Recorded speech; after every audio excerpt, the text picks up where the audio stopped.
Këngëtari Louis Ailey, i dënuar nga gjykata e shkallës së parë Fier me 1 vit burg për akuzën e falsifikimit të dokumenteve, ka vendosur të ankimojë vendimin. Çështja e tij tashmë është regjistruar në gjykatën e apelit me jurisdiksion të përgjithshëm dhe pritet të shqyrtohet më 29 prill.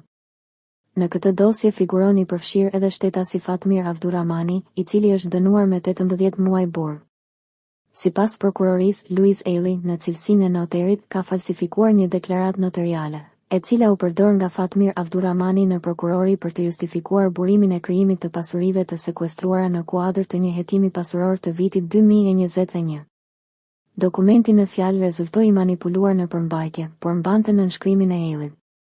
Hetimet zbuluan se me të njëjtën datë dhe të njëjtin numër repertori e koleksionit në regjistrin e noterit Ailey dhe arkivën e akteve notariale të vitit 2015, ekzistonte një deklaratë notariale e ndryshme, me palë të tjera të përfshira.